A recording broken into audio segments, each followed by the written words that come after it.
Hola, muy buen día. Bienvenidas, bienvenidos a Ecologías Documentales, una mesa de reflexión que organizamos junto con la Filo y con Ambulante.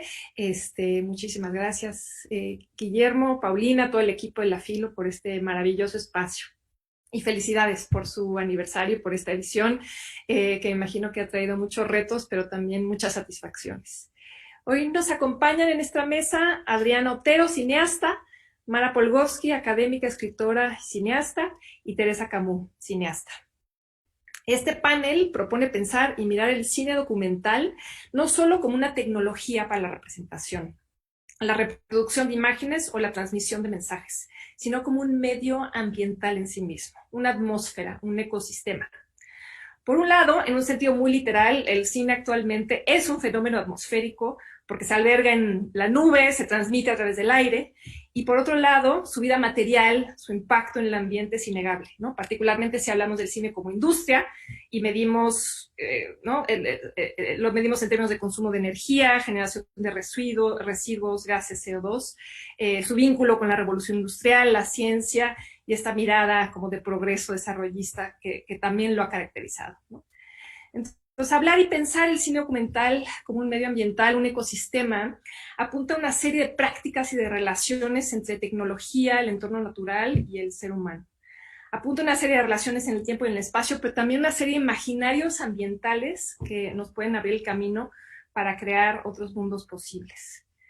Entonces, algunas de las preguntas que animan esta mesa, ¿es posible pensar en una ecología documental enraizada en la práctica cinematográfica y capaz incluso de trascender la mera compilación de cifras o transmisión de mensajes? ¿Qué posibilidades ambientales hay en el cine como medio y cuáles son las prácticas que han llevado a estas posibilidades al límite? Bueno, diseñamos esta mesa junto con Mara Polgowski, que nos acompaña hoy, también pensando en el lanzamiento de un libro dedicado a Eugenio Polgowski, del que les contaremos un poquito más a lo largo de la mesa. Pero para empezar la conversación, la reflexión, le paso la voz a Adriana Otero, que es directora de ¿Qué le pasó a las abejas? Hola, ¿cómo están? Buenas tardes. Gracias a todos por estar aquí viendo este interesante panel. Gracias a la FIL Oaxaca por invitarme y pues bueno, ojalá que se ponga pues interesante y que todos también aprendamos un poco de nuestras experiencias. Bueno, pues antes de darles pues mis comentarios como de lo que he hecho, me gustaría que pongamos el tráiler de ¿Qué les pasó a las abejas? Que es un largometraje documental que estrenamos el año pasado y que tuve la fortuna de producir y codirigir. Y bueno, sí, vamos a verlo.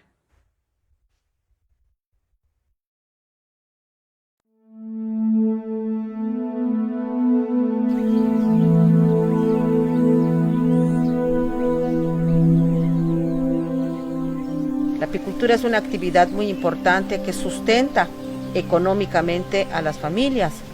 Ha permitido la conservación también de los bosques, ha permitido la conservación de especies.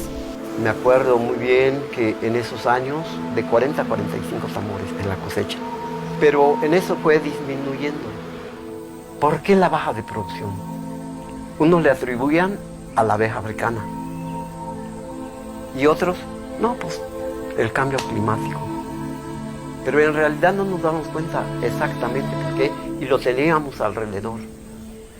Le pedimos al gobierno que ya por favor detengan la siembra de soya transgénica porque contamina nuestros suelos, contamina el medio ambiente. No tiene caso que estén entregando resoluciones, sacando sentencias, si no es vinculante, no obligan a las autoridades competentes a cumplirla.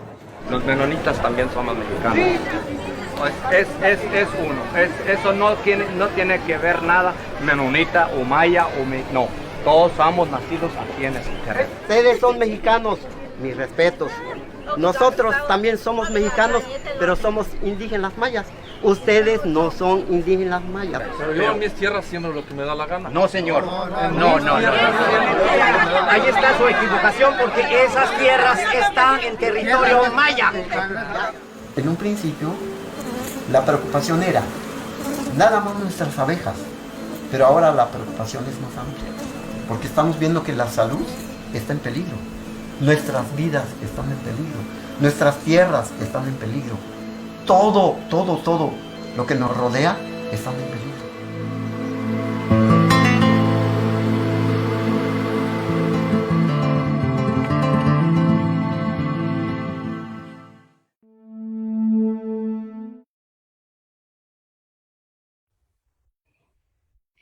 Bueno, pues quiero comenzar platicando sobre la experiencia que esta película tuvo en mi despertar del letargo, ¿no?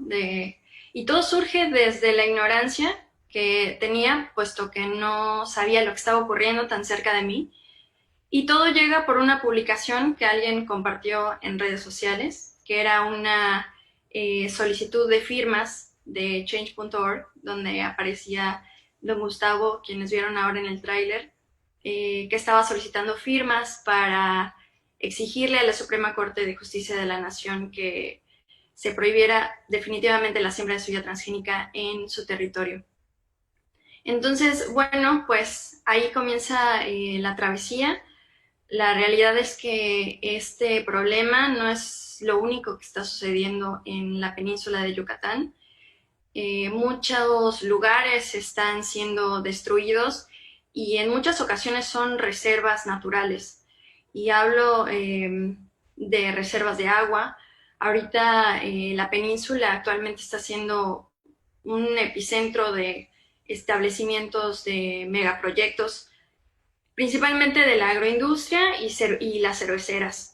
Entonces, precisamente porque estamos en un sitio geográfico que tiene pues estas características, ¿no? Donde pueden extraerse muchísima agua, bueno, para producir, que se necesita para producir cerveza, o para el riego de, no sé, millones de hectáreas de monocultivos, ¿no? Monocultivos transgénicos que además utilizan agrotóxicos que están contaminando nuestros mantos freáticos. Entonces, eso por un lado, y luego también hablo de las reservas de oxígeno, ¿no? Por nuestras selvas, nuestros bosques que están siendo deforestados y arrasados, pues con todo y la fauna que pues desgraciadamente no tiene ni dónde escapar. Entonces, creo que estamos en un punto en el que debemos todos despertar de este adormecimiento, ¿no? De este letargo para poder hacer algo al respecto, porque prácticamente estamos pues en la hora cero, ¿no? En el momento en el que todo debe cambiar. Y creo que en este sentido, pues el cine documental es una forma de activar la movilidad de las cosas. Sin embargo, pues bueno, el documental en sí no funciona por sí mismo, sino que necesita una audiencia que se mueva con él. Y aquí es donde entra, pues, claramente, pues, el papel del espectador, ¿no? Que de alguna manera se vuelve aliado de la historia, de los protagonistas, pues, de la lucha. Creo que también nosotros como individuos debemos reflexionar qué podemos hacer nosotros desde lo que podemos, ¿no? Creo que todos tenemos una responsabilidad ante la crisis medioambiental ya sea de nuestro país o de nuestro planeta, y creo que la visión de la sociedad tiene que cambiar, pues no es un problema solamente de una región, ¿no? O un territorio, en este caso, en la película, ¿no? Se plantea el territorio maya, pero realmente no es un problema solo de ellos, ¿no? Es un problema de todos, y que en ese sentido debemos buscar los mecanismos para aportar una mejoría. Por desgracia, digo, sea lo que nos dediquemos, no podemos esperar a que los gobiernos y tomadores de decisiones elijan por nosotros y esperar hasta que realmente haya un cambio, sino que tenemos que nosotros impulsar a que las cosas sucedan. Y bueno, y impulsar a que a que se siga preservando nuestro entorno, que a final de cuentas es donde estamos y donde van a estar nuestros hijos, ¿no? En un futuro. Y bueno, por otro lado, también me cuestiono la forma en la que nosotros estamos consumiendo. Creo que debemos preguntarnos qué estamos consumiendo y cómo lo estamos consumiendo, ¿no? Esto puede ser, por ejemplo, cómo estamos consumiendo el agua, ¿no? Que es una cosa que claramente necesitamos, pero la energía eléctrica, pero a lo mejor y estamos desperdiciándola, ¿no? Desde esas cosas tan básicas que nos enseñan en la escuela, yo creo que a veces se nos olvida y no pensamos en un futuro tan desastroso, ¿no? A veces creo que no pensamos que se pudiera acabar el agua, por ejemplo. Entonces creo que desde las cosas más básicas tenemos que comenzar. Y bueno, y luego también, pues también los alimentos, ¿no? Que estamos consumiendo, pues quiénes lo están consumiendo, qué tipo de químicos, ¿no? Si es que se están usando químicos para estos, se están usando. Y bueno, y todas las demás otras cosas que compramos, la ropa que usamos, los textiles que tienen estas, pues las prendas que nosotros estamos usando, que a veces, o bueno, en muchas ocasiones,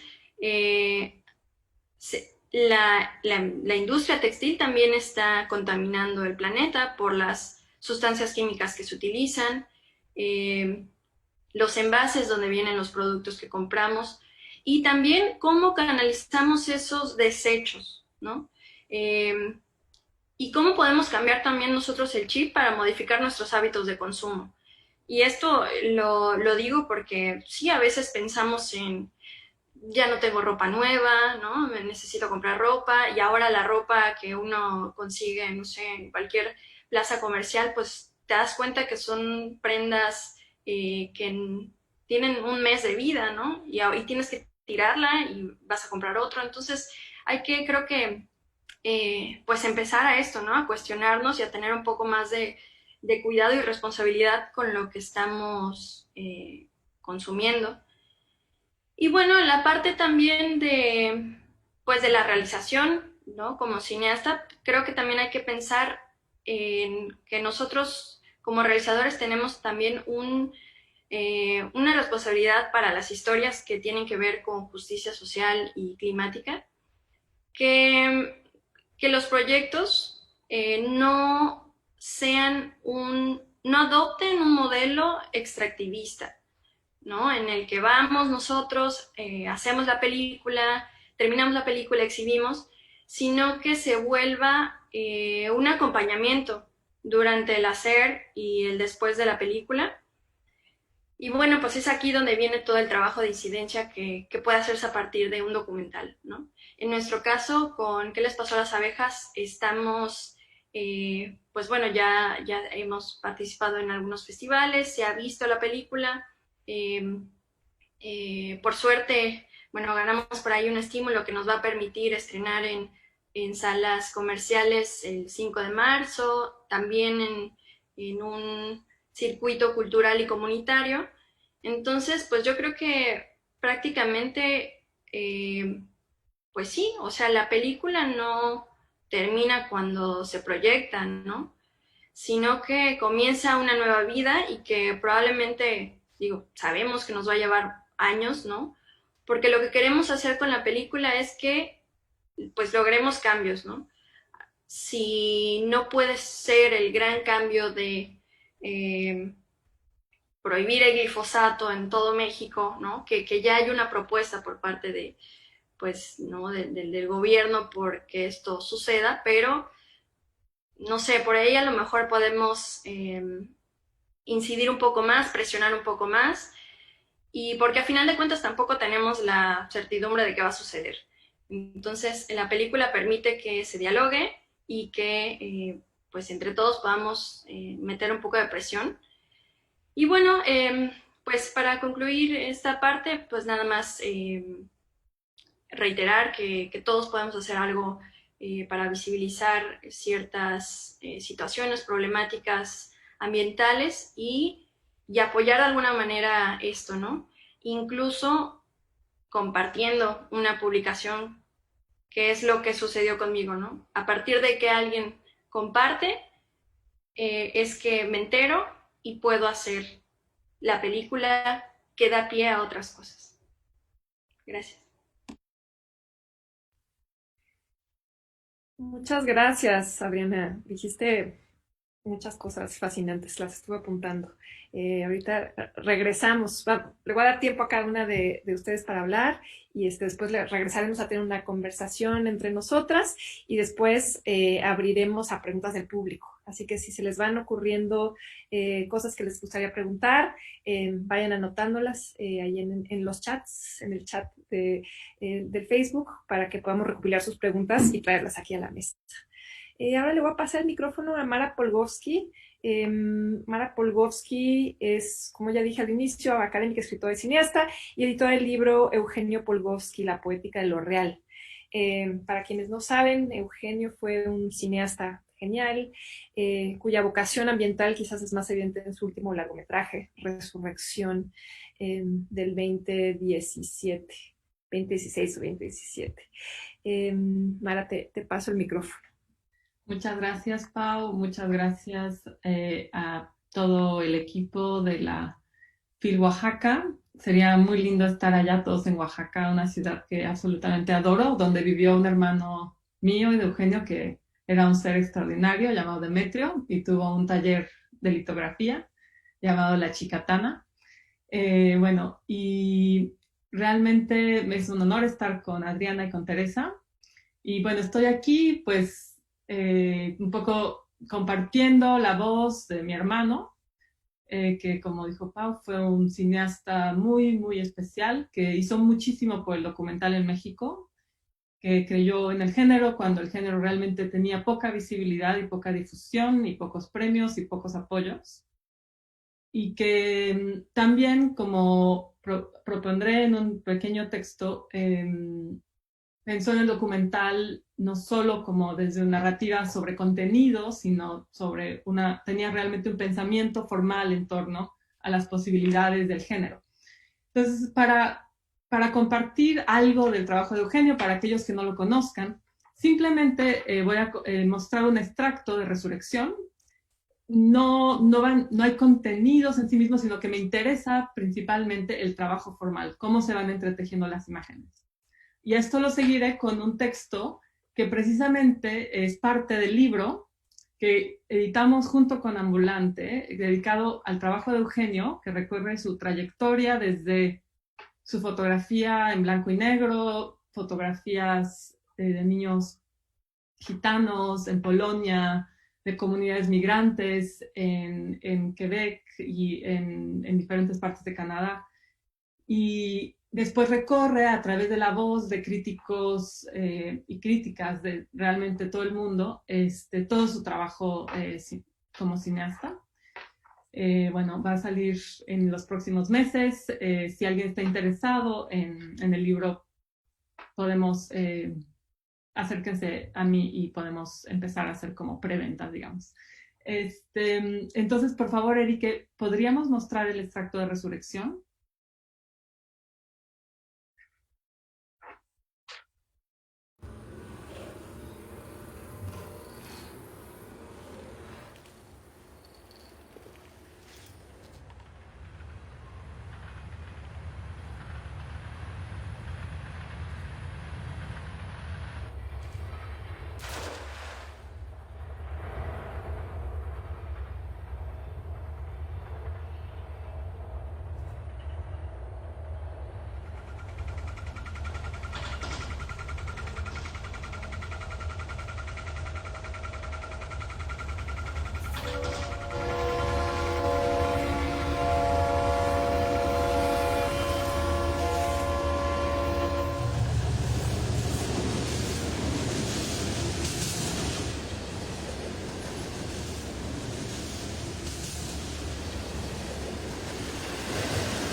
Nosotros les decimos casas Auschwitz, o sea que parecen campos de concentración.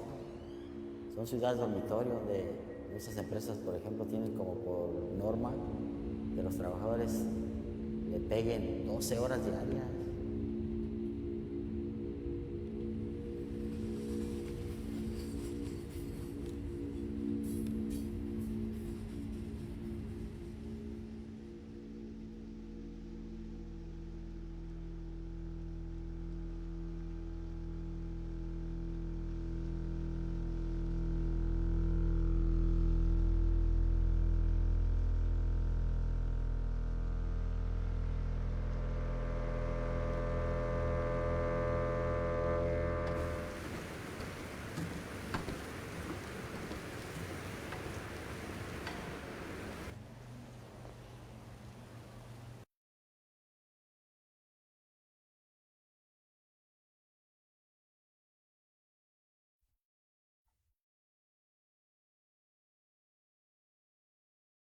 Muchas gracias. Bueno, pues esta película, Resurrección, habla sobre la destrucción del río Santiago en Guadalajara, río cuya cascada en el pueblo del Salto era conocida hace unas décadas como el Niágara mexicano por su belleza. Había toda una mitología alrededor de él, había postales alrededor del mundo que, ¿no?, hablaban de un lugar tan milenario y tan hermoso, y que ahora, por la llegada de la industria, por un corredor industrial muy importante que hay en Guadalajara, ha sido totalmente destruido y está llevando no solo a la muerte de la fauna local, pero de los pobladores. Pero mi propuesta aquí es un poquito más teórica y voy a compartir algunos pensamientos en torno tanto de la película como del trabajo de Eugenio en general. Sí,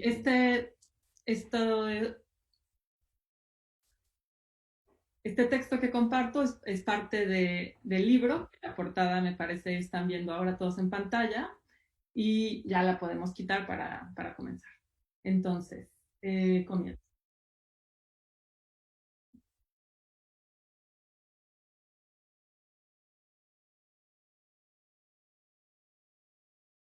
No hay mirada que pueda detenerse en el presente. Es por esto que el cine de Eugenio es un tejido de temporalidades. Como si mirar despertase siempre capas de pasado, como si toda la historia, como decía Walter Benjamin, sucediera siempre en simultáneo y cada instante cargara siempre tiempos remotos y tiempos futuros. Cuando vemos nuestro presente ya estamos viendo el pasado y estamos viendo el futuro, que es un poco lo que decía Adriana. Escribir así sobre Resurrección y contemplar esta obra es también sentir a Eugenio ahora entre nosotros. Esta película, su última película que concluye en vida, nos habla de una muerte que de hecho no termina de llegar. El río está vivo. Como la muerte de Eugenio, esta muerte la detiene la memoria, ¿no? En la medida en que recordamos, en la medida en que la memoria nos lleva a un ejercicio de presencia, de preocupación, estamos un poco deteniendo la muerte absoluta de un ser. Puede ser biológico o puede ser un ser humano. El acercamiento a esta cinta entonces me sitúa a mí como hermana en un lugar inestable, al oscilar como péndulo entre la muerte del río y la muerte de mi propio hermano. Y cada descenso en este pendular lleva también a un nuevo remontar, cuando, digamos, el tiempo se abre a nuevas configuraciones y la muerte también se queda atrás porque existen nuevas posibilidades de pensamiento, de lectura, de relación. Y aquí la política del montaje, la política de cruzar imágenes, se convierte en sí mismo en una lectura de la existencia como una existencia siempre atravesada por tiempos pasados y futuros. Resurrección es una película sobre el abismo, que viene del latín abismus, que significa profundidad e infierno. Se trata del abismo de una caída de agua de proporciones sublimes. Se trata de un abismo infernal creado por el hombre para el hombre, aposento de una densa bandada de peces muertos, aves muertas, seres por morir, muchos de ellos desmemoriados. Cada imagen cristaliza la belleza siniestra de la catástrofe ecológica y rompe así con los lugares conocidos de la denuncia ambientalista. Para el cineasta y teórico ruso Sergei Eisenstein, la característica del montaje, es decir, de la edición de las imágenes, es el conflicto, en realidad, la colisión. Y eso es algo que quise justamente mostrar en el extracto que mostramos al comienzo.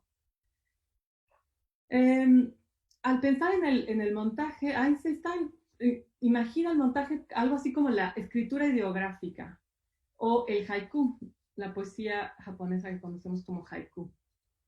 Es decir, el montaje no suma secuencias o series, sino que más bien genera choques entre imágenes, donde también existen, digamos, vacíos, que le llamamos vacíos poéticos, donde realmente ahí es donde entra el espectador a construir sus propias alegorías, sus propias relaciones, ¿no?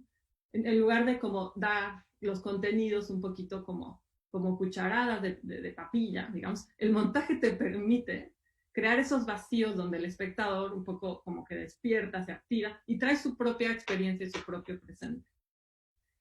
El interés de Eugenio en el montaje le permitió narrar desde la alegoría, así como entender el documentalismo como un juego formal, donde no solamente hay contenido, sino que hay una propuesta formal. En el curso de sus proyectos, las horas de planeación y rodaje fueron en general pocas, concentradas, profundamente inmersas en las comunidades o los espacios que buscaba narrar, o retratar, perdón. El montaje se convirtió en el lugar de la alquimia, donde todo debía ser desmontado para construirse de nuevo, digamos, donde nuestra propia visión de la realidad como algo normal, digamos, donde todo está en su lugar, se desmonta para exponer un poco las contradicciones de nuestro presente que nos llevan a las condiciones de destrucción en las que estamos viviendo. Y bueno, hago dos párrafos más. Algunos críticos se han centrado exclusivamente en los contenidos de las películas de Eugenio. Por ejemplo, La casa de animales en Trópico de Cáncer, El trabajo infantil en Los herederos, La locura de la Ciudad de México en Mitote. Pero en realidad, yo creo que esto es un poco un error, ¿no? O sea, como empezar a como clasificar a las películas por sus temas. O sea, creo que es una mirada un poquito que no nos deja ver como el trabajo en realidad de cinematografía que hay. Porque las cinematografías no son temas, ¿no? Son, finalmente, es como una labor artesanal, ¿no? De tejer imágenes. Y entonces creo que vale la pena incluso regresar al trabajo de Eugenio, es lo que hacemos en este libro, para pensar de nuevo toda esta cinematografía, mirando los elementos que constituyen esta artesanía. Serían la cinematografía, el sonido, el montaje y la relación misma del cineasta con su entorno. Y yo me atrevería de hecho a decir que Eugenio nunca pensó en conceptos o temáticas, ¿no? Él como ser, Eugenio, era alguien que más bien trabajaba desde la agudeza de su percepción, era un ser sumamente perceptivo, y se mostraba siempre escéptico ante los datos, los diagnósticos, las voces como del conocimiento. Él llegaba desde su cuerpo, ¿no? Y en general, incluso cuando llegaban estos saberes fríos, a veces como que dejaba de escuchar, ¿no? Porque su lealtad era lo sensible. Su lealtad era ese presente frente a él, que era, pues, sumamente como, en el caso de Resurrección, doloroso, ¿no? Así, esto es, bueno, un fragmento muy breve de un texto más largo, pero quiero concluir solamente proponiendo que el cine de Eugenio era un cine inmersivo, un cine táctil, que nunca tuvo dominio de verdad, ¿no? Siempre tuvo mucho escepticismo ante la voz en off. Y no quiero decir que así debe ser el cine documental, sino que este era el cine de Eugenio, ¿no? Y que se mete en las aguas mismas de la destrucción, Eugenio nadó incluso en el río, para contarnos con su cuerpo, con su mirada, con sus ojos, esa experiencia vivida. En cada momento la naturaleza hablaba y el proyecto de síntesis cinematográfica de Eugenio Polgowski fue también entender ese lenguaje, entender otros lenguajes, el lenguaje de la naturaleza, el lenguaje de los niños y de los ancianos. Así que, bueno, estas son un poco las reflexiones que quisiera compartir con ustedes.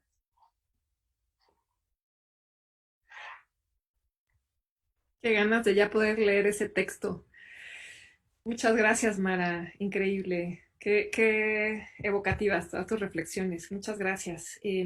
Pues todavía no está disponible el libro que estamos coeditando con Mara desde Ambulante, pero pues ya les estaremos avisando en cuanto esté listo.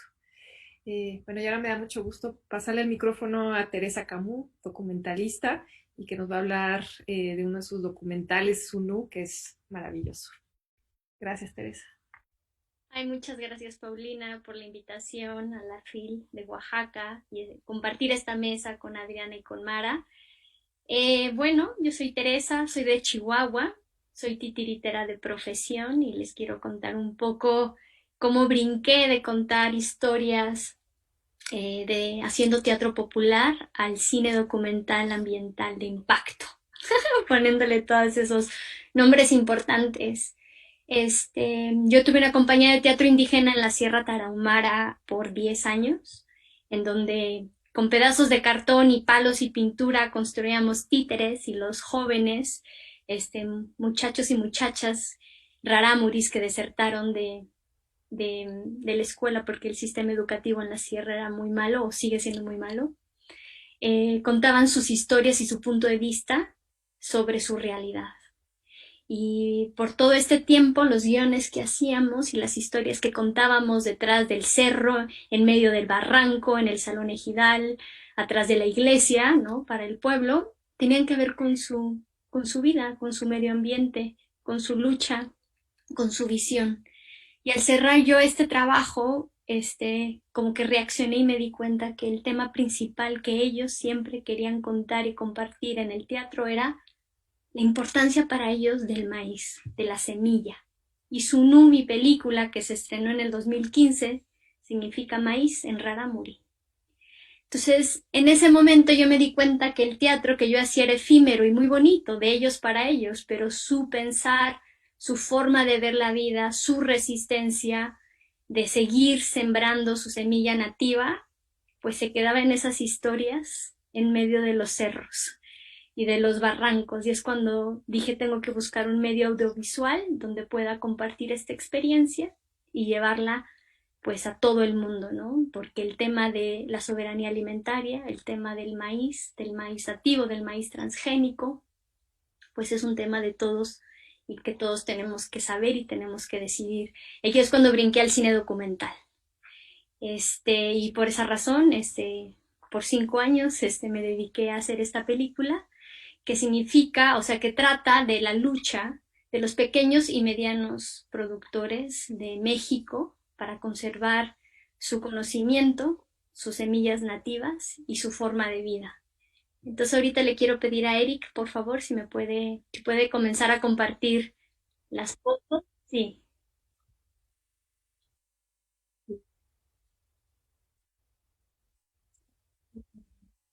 Entonces, Sunú es un documental que grabé en 8 estados de la República. Quería contar la visión y darle voz a los pequeños productores, que son los indígenas, que producen el maíz de autoconsumo, con un conocimiento ancestral de años y décadas, de un siglo o más, de cómo conservar esta semilla y el significado de la semilla nativa para ellos, ¿no? La importancia.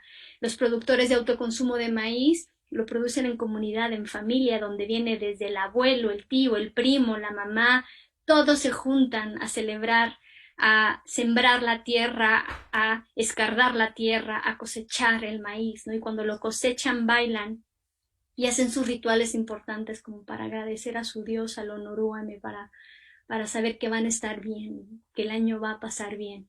Los medianos productores, también fui a encontrar sus historias y a buscar su voz.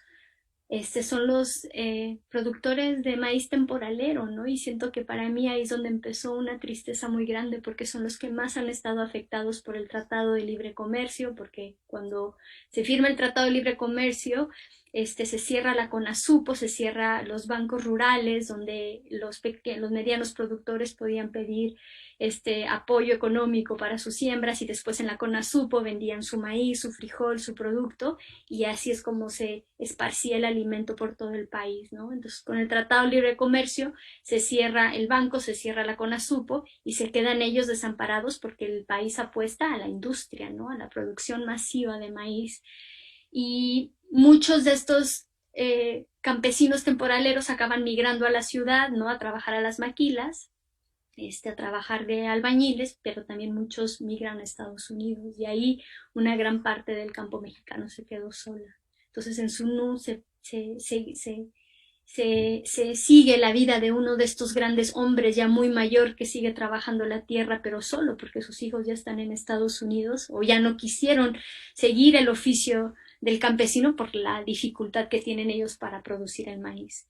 Y el último personaje de la película es el productor industrial, ¿no? Y yo cuando me acerqué a ellos en Sinaloa, que Sinaloa es como el granero de oro de México ahorita, de la producción masiva industrial de maíz, yo pensé que iban a ser los malos de la película, porque si estos son los que van a empezar a sembrar Monsanto, ya lo están sembrando, siembran maíz híbrido con fertilizantes y pesticidas muy grandes, para poder sembrar en 1 hectárea lo más posible de maíz, ¿no? Y al final me encontré con un grupo de agroindustriales, de agricultores apasionados, luchando para que no les quiten las semillas mexicanas, que no vengan las empresas de fuera a quitar su empresa de semillas mexicanas y les metan las internacionales y llega el transgénico, ¿no? Entonces también fue como muy bonito descubrir esta lucha por parte de ellos. Entonces, Sunú es una mirada a través de los productores ante una realidad muy difícil, muy importante, que es ¿de dónde viene lo que comemos? También habla de cómo ya no hay relación entre el campo y la ciudad. Nosotros, los consumidores, vemos muy ajeno, ¿no? ¿Quién es el que se levanta todos los días a producir el alimento que nos llevamos a la boca? No sabemos qué hay detrás de la producción de lo que estamos comiendo. Entonces es como un llamado, ¿no? También a mirar y escuchar la voz de ellos, pero también a preguntarnos qué podemos hacer nosotros. Nosotros ahorita todavía tenemos el derecho a escoger de dónde queremos comer y cómo queremos comer.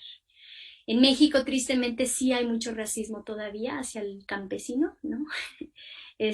Lo miramos despectivamente, lo vemos como un analfabeta, con las manos sucias, pero gracias a ellos seguimos comiendo, porque en el mundo todavía se come del campesino, no se come del industrial. Entonces nos falta mucho valorar y nos falta mucho pensar, y con este derecho que tenemos a decidir de dónde viene lo que comemos. Aparte somos el centro de origen del maíz, o sea, México es el centro de origen del maíz, y el maíz nativo, si se llega a contaminar o llegan a liberar el transgénico, muchos de estos productores pequeños y medianos van a desaparecer. Sus semillas, que son milenarias, o sea, Don Samuel en la película es un hombre que lleva 45 años con la misma semilla, y es una semilla que se siembra en el desierto de Chihuahua, que crece en todo su ciclo agrícola con 8 pulgadas de agua. Entonces, genéticamente, esa semilla tiene una resistencia impresionante, invaluable, ¿no? Entonces, bueno, entonces Sunú se trata de eso. La defensa del maíz es la mirada de Sunú por medio de los productores. Y ha sido un viaje muy bonito, donde la película se sigue viendo, obviamente al principio en festivales y en muestras de cines, pero después se empezó a mover a nivel redes de organizaciones civiles, de universidades, donde el estudio del campo es lo principal. Entonces, cada vez que hay una fiesta del maíz, la fiesta del maíz es a finales de septiembre y siempre me la piden a nivel comunitario, y la importancia de crear el diálogo después de ver una película ambiental de impacto es muy importante. Entonces, hemos ido como hormiguitas, paso a pasito, viendo cómo esta película, este tema es muy importante de poderlo transmitir y dialogar. Y el cine es una herramienta fantástica en este momento para poder crear conciencia, para poder educar y para abrir al diálogo, ¿no? Entonces ha sido pues un viaje hermoso de 5 años con la película. Gracias. Muchas gracias, Teresa. Ay, pues quiero hablar de tantas cosas a la vez. Quizás sería interesante que que discutamos antes de tomar las preguntas del público, pues algo más sobre la cuestión del espacio y del tiempo, ¿no? Yo ahorita viendo, ¿no? Resurrección, Sunú, abejas, como juntas, como en esta agrupación que hicimos aquí, me pregunto si hay una relación distinta que estos tres documentales maravillosos establecen con el entorno, ¿no? Para empezar a hablar del espacio. O sea, el espacio en estos documentales no es solo una locación o un trasfondo, ¿no? Ese es el sentido que apunta un poco Adriana de no hacer un cine extractivo. En Resurrección, ¿no? La vida y la muerte gira en torno al río. Quizás podemos aquí pensar de un cine acuático, una mirada acuática. Sunú, la vida y la muerte gira alrededor del maíz, ¿no? Que sería pensarlo en términos de granos o pues eso, de una mazorca, no sé. Y las abejas, pues eso, todo gira alrededor de la colmena. Entonces, me pregunto si hay una relación ecosistémica de mediación con el entorno en el cine bueno, que Mara, que tú estudias y tú analizas, ¿no? Y con Adriana y con Teresa me interesa mucho eso, cómo pensaron el espacio, ¿no? Cómo pensaron la mediación de estos distintos espacios. Quizás vamos primero contigo, Teresa. ¿Te tocó al final o te toca al principio? Al principio, estoy pensando un poco en el espacio donde se cuenta. Creo que para mí fue como muy importante hice una gira por 8 estados de la República. Para mí era muy importante no solo dar una visión, porque la visión, no hay una sola visión correcta. Hay algo importantísimo de este país que es la diversidad, y la diversidad es lo que hace que México siga resistiendo y siga en pie, porque si se acaba el maíz nativo, se acaba la cultura y la identidad de este país, que es por lo que estamos reconocidos, ¿no? Entonces, para mí, el espacio tuvo mucho que ver de hilar estas historias, ¿no? De tejer imágenes y voces, como decía Mara, ¿no? Que su hermano tejía imágenes. Entonces, el poder hacer esta gira y poder llegar y adentrar a la vida de estas personas y escuchar su voz y plasmarle en la película es lo que le hizo dar una estructura muy importante al tema del maíz en la película y al tema de la defensa, ¿no? Y no quedar en una sola visión, en un solo punto, ¿no? Entonces, el tiempo y el espacio para mí era esa dedicación a escuchar, a mirar, a observar la diversidad de resistencias en México, de estos productores.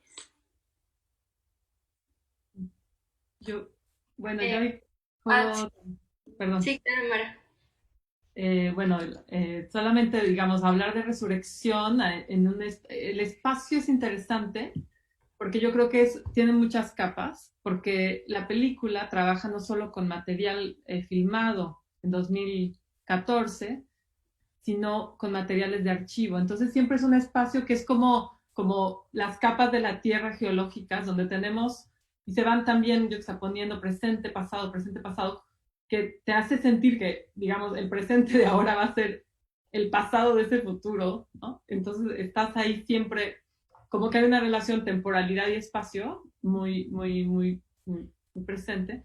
También está la noción de un espacio local atravesado por las corporaciones internacionales, y ahí lo ves mucho con el tren, con estas imágenes que vimos, donde está pasando el tren de la modernidad, y está justo la milpa, y está el pescador de micro pesca, o sea, un hombre con una red, pero está al lado Hershey's y Nestlé. Entonces, ¿cómo coexisten en nuestro presente ultra neoliberal esas dos escalas? Pero la escala global está destruyendo la local, ¿no? Y entonces es como un poco lo que va haciendo ese momento que vimos, es como ir viendo que esas realidades, aunque parecen muy distintas, coexisten, y una está realmente directamente impactando las culturas locales, ¿no? Uh-huh. Y distintas como capas de modernidad, ¿no? Esa modernidad del siglo XIX, de los trenes, la modernidad ¿no? de los desarrollos habitacionales, ¿no? Que también queda como plasmada de forma como muy tangible en el documental. Adri. Pues bueno, en ¿Qué les pasó a las abejas? Creo que pudimos transmitir todo el tiempo que les duró, cosa que, bueno, que tuvieron que las comunidades tener para, pues para llegar a algo que esto fue en la aprobación de la Suprema Corte de Justicia de la Nación para que se prohibiera el uso de, perdón, el cultivo de soya transgénica en lo que se hacía la consulta. Entonces, el planteamiento de la historia, del tiempo en la película era justamente acompañarlos. De hecho, pues el rodaje duró 4 años más o menos, ¿no? Y esto fue porque pues teníamos que esperar, ¿no? Nos íbamos cada, no sé, 2, 3 meses a grabar como para poder transmitir en la película un, pues esto, ¿no? Como esta trayectoria que ellos estaban teniendo, ¿no? En la consulta y el proceso que se estaba llevando a cabo. Y en la cuestión, digamos, de los espacios, yo creo que una de las cosas que queríamos también transmitir es la visión de la comunidad maya, ¿no? Toda esta cosmovisión que gira alrededor de las abejas, del territorio en sí. Entonces, que era una cosa que pues, yo no sabía hasta que tuve la experiencia de estar con ellos, de platicar, ¿no? De compartir, pues cómo ellos concebían esto, ¿no? Sus espacios, sus territorios. Y creo que la película logra, a final de cuentas, transmitirlo porque pues vemos cómo todo está ligado, ¿no? O sea, por ejemplo, las abejas en un sentido de, bueno, sí, de los polinizadores más importantes del planeta, pero se puede ver el tipo de abejas que cultiva Doña Lady y el tipo de abejas que cultiva Don Gustavo, ¿no? Que son también una representación de la sociedad, ¿no? En el mundo. Entonces, donde cada quien tiene un papel y bueno, en este sentido, pues las abejas meliponas son las damas de la miel, son como las abejas mujeres, digamos, y en el caso de Don Gustavo, pues son las apis, ¿no? Las que podemos ver tal vez en nuestras casas y eso. Entonces, pues bueno, ahí tratamos como de jugar con esto, pues de darle un papel un poco más con trasfondo, ¿no? A los elementos que aparecían en la película y a su vez, pues que en este acompañamiento del proceso también se pudieran ver otro tipo de problemas que también ocurren alrededor, ¿no? No solamente es la soya transgénica y la muerte de las abejas, sino en este sentido el choque también cultural que está habiendo con los menonitas, que, como decía Mara, ¿no? Son comunidades que coexisten, pero que son completamente distintas y que tienen visiones muy extremas, ¿no? Diferentes. Entonces, pues bueno, ese era el reto, a final de cuentas, de la película, que pudiéramos mostrar todos los matices que ocurrían, ¿no? En esto y pues bueno, al final de cuentas creo que también es como un reto al que nosotros como realizadores tenemos, porque los temas ambientales, los temas de justicia social son tan complejos que realmente es un trabajo, ¿no? de entretejido de imágenes, de diálogos, que nos permitan en 1 hora, hora y 20, pues contar una historia y que el espectador pueda entenderla y que pase algo en su mente que los active. Claro. Algo que me gusta mucho de las abejas es que pone mucha atención a la escucha. O sea, hay una escucha como muy viva y muy atenta de Don Gustavo y de Lady Peach. Hay una escucha muy presente al sonido de las abejas. O sea, el rol del sonido en tu documental, Adri, es como muy, pues muy evocativo, también muy una forma de plasmar, de desplazar el oculocentrismo. No sé si me explico, ¿no? Como desplazar, lo veo en Resurrección, lo veo en Sunú, lo veo en las abejas, como desplazar el antropocentrismo, el oculocentrismo, que nos permite tener una relación quizás más directa con el entorno y también con la relación entre el humano y el entorno, ¿no? Como parte de un ecosistema. Nos pregunta Carla Sosa, que dónde podemos encontrar el documental que les pasó a las abejas. y también preguntar dónde adquirir el libro. Bueno, el libro ya comentamos que estaremos avisando muy pronto cuando ya está prácticamente terminado. Estamos tramitando el ISBN. Pero Mara, tú querías quizás quieres que te contacten para lo del libro. Pues quizás porque no sabemos hasta qué punto la distribución va a llegar tan rápido, por ejemplo, a Oaxaca, ¿no? Pensé que si me quieren escribir directamente a tecolotefilms@gmail.com, ahí yo me puedo encargar de que les lleguen las copias, ¿no? Y también vamos a ofrecer un 20% de descuento a los que hayan participado en la FIL Oaxaca. El costo del libro es 350 pesos. Es un libro grande y con muchas imágenes. Pero bueno, ahí dejo tecolotefilms@gmail.com. ¿Y las abejas, Adri? Bueno, pues vamos a estar próximamente en noviembre con 2 funciones online. Una va a ser en el Festival Suncine MX y el otro estamos también en Zanate. Y entonces, pues bueno, también una invitación a que nos sigan en las redes, ¿Qué les pasó a las abejas película? Para que les digamos las fechas precisas que aún no tenemos, pero van a ser entre la segunda semana de noviembre y la tercera. Y pues que se suscriban también a nuestra colmena, que es nuestro boletín, en abejacine.com, y pues ahí vamos a estar anunciando las próximas funciones y pues también cuando se estrene en salas, pues también les vamos a avisar para que puedan ir a verlo en una pantalla grande. No hay más preguntas del público de momento, pero nos están viendo 312 personas desde la página de Filo. Estamos también transmitiendo desde la página de Ambulante y se reportan muchos jóvenes de bachillerato. Saludos. Compañeras, no sé si para cerrar quieren decir algo más, quieren preguntarse algo entre ustedes. Yo podría quedarme aquí hablando 30,000 horas y abusar de ustedes y del público, pero no quiero que nos vayamos sin que ustedes puedan cerrar o hacer una pregunta o lanzar una pregunta o alguna provocación al público, alguna petición al público. Bueno, yo quisiera...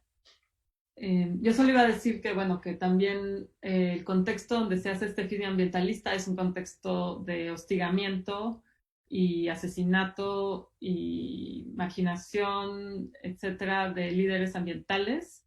Y esto es un problema gravísimo en México que tiene que acabar y que no ha mejorado con el presente gobierno y que afecta también el trabajo de los cineastas y los creadores y que afecta a todos, nos hace a todos más vulnerables. También que el río Santiago ha habido muchas promesas y se ha visibilizado el problema, pero sigue contaminado. La normativa de regulación de las aguas en México no está funcionando, realmente no se implementan las normas. Entonces, hay que tener presente como digamos, esta ecología del cine documental, que es una ecología que parte de su ambiente es una violencia muy palpable y muy, muy dolorosa. Sí, bueno, toda la razón, Mara, ahora que lo dices, pues sí, me recuerda también como el riesgo en el que están todos los defensores del medio ambiente en el mundo, ¿no? Y en México, pues también, ¿no? Y nosotros también como realizadores que hablamos de estos temas que son incómodos, ¿no? Para las megaindustrias y gobierno, pues creo que también una forma de cuidarnos es visibilizarlo también, ¿no? Y que de esta manera, pues, sepamos quiénes son los que están defendiendo, ¿no?, la naturaleza y apoyarlos también en sus causas, si es posible seguirlos, ¿no?, en su lucha y compartir también las cosas que estamos haciendo y que están haciendo también los defensores. Pues sí, eso a veces es una cosa que me preocupa, pero pues bueno, también creo que hay que entender que el documentalismo y sobre todo en estos temas de ecología, pues es muy noble, ¿no? No pretende nada negativo, al contrario, estamos cuidando nuestra naturaleza y muchos, no sé, a veces piensan, ¿no? Que hay ante los megaproyectos y en los que a lo mejor cuestionamos que somos unos conservadores, pero pues sí, a lo mejor sí somos conservadores, pero del entorno, ¿no? Del medio ambiente. Entonces creo que hay que como pues preguntarnos y también reflexionar qué es lo que la gente está diciendo, lo que las comunidades dicen, lo que las películas están diciendo. Y bueno, eso quería compartir. Yo así seré breve porque para sumar a lo que dice Mara y Adriana, ¿no? Me sumo a lo que dicen y también creo que es una invitación al público, ¿no? Por medio de los libros, por medio del cine documental, podemos aprender, podemos dialogar y cambiar, y todo esto que está pasando a nivel medio ambiente nos afecta a todos, ¿no? No es como exclusivo a una sola sector o persona, y nosotros somos los que podemos cambiar y nos tenemos que sumar, ¿no? Entonces hay que leer, hay que ver, hay que platicar, hay que informarse, ¿no? Hay mucha información y no hay información al mismo tiempo, ¿no? Entonces, sí, es como hora de despertar, ¿no? Y aparte con todo esto de la pandemia y en la situación que estamos viviendo, creo que es un momento muy oportuno, ¿no? O sea, las cosas ya no son igual, no sabemos si van a volver a ser igual o qué va a ser, ¿no? La nueva normalidad, pero creo que es un momento de despertar y tener acceso a estos documentales, a muchos más documentales, a libros, ¿no? Para poder aprender y entender. Y el libro y el documental es de arte, ¿no? Es por medio del arte que aprendemos. Entonces es mucho más accesible que leerte una revista científica sobre los transgénicos, ¿no? Que vas a decir, no le entendí nada. pero bueno, los invito, ¿no? A informarnos, ¿no? Y a alzar la voz, ¿no? Y apoyar y decidir qué es lo que queremos y cómo queremos vivir. Teresa, ¿dónde puede encontrar la gente Sunú? Que están preguntando también Está desde en el público. Filmin Latino, hay una muestra de cine mexicano, que siempre está en Filmin Latino ahorita en esta época, y creo que toda la primera semana de noviembre va a estar gratis en Filmin Latino. Entonces ahí pueden ver. Excelente. Resurrección está en Filmin también, ¿verdad, Mara? ¿O no? Sí, Resurrección está en Filmin y recientemente también le agregamos a Amazon Prime y a iLet. Entonces están todos esos canales. Oigan, pues muchas gracias, Teresa, Adriana, Mara, por su trabajo, por sus palabras, por pues, visibilizar, ¿no? Todos esos vínculos vitales que nos conectan entre nosotras, con los defensores del territorio, con nuestros entornos, ¿no? Locales, regionales, globales. Muchísimas gracias por su trabajo y por sus palabras. Pues con esto concluimos esta mesa que se fue volando, como siempre. Es una locura. Muchísimas gracias a la Filo, gracias a todo el equipo, Eric, Paulina, que están aquí haciendo esto posible. Y gracias, por supuesto, al maravilloso Guillermo. Feliz aniversario, Filo. Pues nos despedimos. Gracias. Gracias.